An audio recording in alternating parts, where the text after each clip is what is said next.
Welcome to another edition of our treatment of the weekly Sunday School lesson. Today's Sunday School lesson is entitled Prophetic Callings, and it's for March the 2nd, 2025, Spring Quarter, Lesson Number 1. Now, this presentation follows the same scripture reading in sequence as the Radiant Life Adult Sunday School series. This series is published by the Assemblies of God.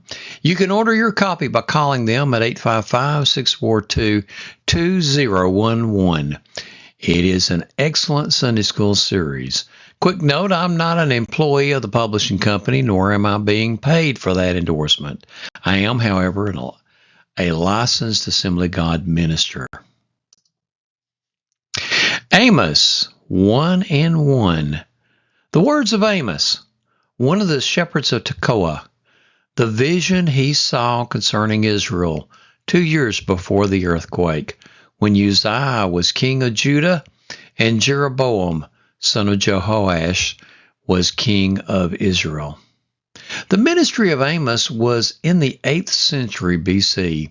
He was the contemporary of Hosea, Isaiah, and Micah. His name means burdensome or burden bearer. And Amos was a working man and not a member of the elite. Amos 7:10 through 17. Then Amaziah, the priest of Bethel, sent a message to Jeroboam, king of Israel. Amos is raising a conspiracy against you in the very heart of Israel. The land cannot bear all his words. For this is what Amos is saying. Jeroboam will die by the sword, and Israel will surely go into exile away from their native land. Then Amaziah said to Amos, "Get out, you seer. Go back to the land of Judah. Earn your bread there and do your prophesying there. Don't prophesy anymore at Bethel, because this is the king's sanctuary and the temple of the kingdom." Amos answered Amaziah, "I was neither a prophet nor the son of a prophet, but I was a shepherd and also took care of sycamore trees. But the Lord took me from tending the flock and said to me, 'Go, prophesy to my people Israel.' Now then, hear the word of the Lord. You say, 'Do not prophesy against Israel and stop preaching against the descendants of Isaac.' Therefore, this is what the Lord says. Your wife will become a prostitute in the city, and your sons and your daughters will fall by the sword. Your land will be measured and divided up, and you yourself will die in a pagan country, and Israel will surely go into exile away from their native land." Amaziah tried to get Amos into trouble with the king. He tried to get the king to believe that Amos was conspiring against the king. Often, when the Lord gives a minister a message to preach that makes others feel uncomfortable, they experience the same thing as Amos. Amos preached and prophesied that God-given message regardless how Amaziah felt about it. Amaziah made the charge that Amos was prophesying for money. Amos said, "I was neither a prophet nor the son of a prophet, but I was a shepherd, and I also took care of sycamore trees." Friends, I appreciate what he said. There is a place in ministry for folks that work secular jobs their entire life and still preach. You're listening to one. I've worked secular jobs starting when I was 13 and worked right up until I retired at 66 and a half. There's a place for us in the work of God. We preach, take kids on campouts, hold meetings, visit nursing homes, go on visitation, play instruments, preach funerals, and visit the sick without costing the church a single penny. More importantly, there are some folks that won't listen to a full-time minister, just like there are some folks that consider us lay ministers as only hobbyists. But we are called to reach everybody. Some of us can reach one group, and some of us can reach another group. Habakkuk 1 through 11. The prophecy that Habakkuk the prophet received. How long, Lord, must I call for help, and you do not listen, or cry out to you, violence, but you do not save? Why do you make me look at injustice? Why do you tolerate wrongdoing? Destruction and violence are before me. There is strife and conflict abounds.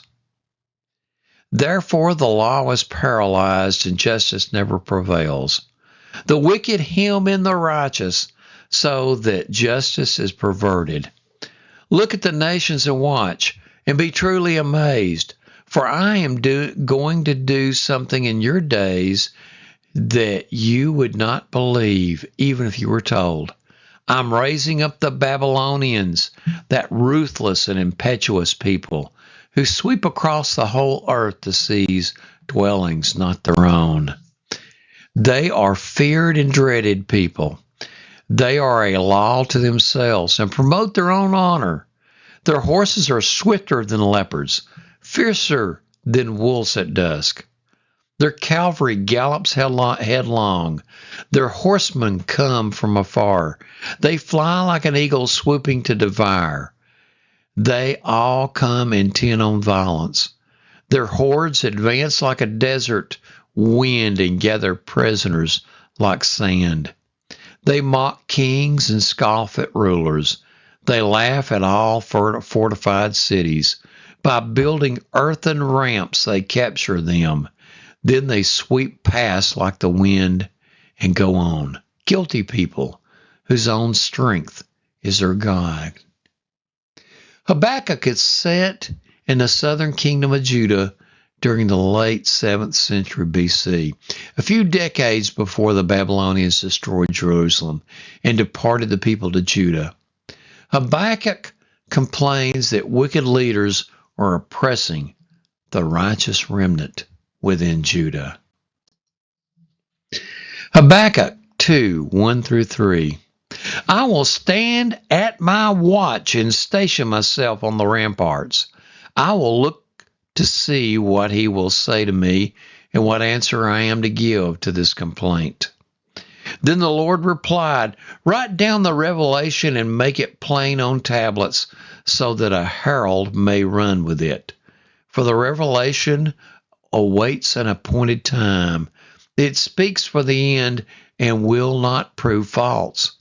Though it linger, wait for it. It will certainly come and will not delay. We need to be diligent and listen for what the Lord would have us say. That is what Habakkuk was doing. He was at the station where God placed him in attending to his calling. We need to follow the Lord and be faithful. Jonah 1:1 through 3. The word of the Lord came to Jonah, the son of Amittai. Go to the great city of Nineveh and preach against it, because its wickedness has come up before me. But Jonah ran away from the Lord and headed to Tarshish. He went down to Joppa, where he found a ship bound for that port. After paying the fare, he went aboard and sailed for Tarshish to flee from the Lord. According to 2 Kings 14:25, the prophet Jonah, son of Amittai, lived during the reign of Jeroboam II in Israel, around 786 to 747 BC. Some treat the story of Jonah as a parable or allegory. However, Jesus clearly treated the story of Jonah as historical. Matthew 12:39 through 41 states, he answered, a wicked and adulterous generation asks for a sign, but none will be given it except the sign of the prophet Jonah. For as Jonah was 3 days and 3 nights in the belly of a huge fish, so the Son of Man will be 3 days and 3 nights in the heart of the earth. The men of Nineveh will stand up at the judgment with this generation and condemn it, for they repented at the preaching of Jonah. But something greater than Jonah is here. That's good enough for me. It teaches us a lot, but it is not a mere parable. Jonah really did run and was swallowed up by a fish or a whale. The main lesson from the story is preach to those you are called, regardless what you think about them. Jonah was not running out of fear, but bigotry. He hated the Assyrians and most likely had an idea what they would eventually do to Israel. That's why Jonah ran. Jonah 3, 1 through 5. Then the word of the Lord came to Jonah a second time. Go to the great city of Nineveh and proclaim to it the message I give you. Jonah obeyed the word of the Lord and went to Nineveh. Now, Nineveh was a very large city. It took 3 days to go through it. Jonah began by going a day's journey into the city, proclaiming, 40 more days and Nineveh will be overthrown. The Ninevites believed God. A fast was proclaimed, and all of them, from the greatest to the least, put on sackcloth. Friends, fulfill the mission God has called you to do. Isaiah 36 and 11 indicates that educated folks in Israel could speak Aramaic.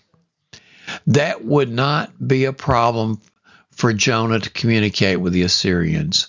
He spoke their language. There was a great revival after Jonah obeyed God. We need to obey God too. Well, friends, I want to thank you for spending a few moments with me. If you want to contact me, you can call me on my cell phone, 423-355-3859, or email me at donniebryson@gmail.com, or go to the website, www.gospelmailbox.org. Well, friends, good Lord willing, I'll be back with you next weekend.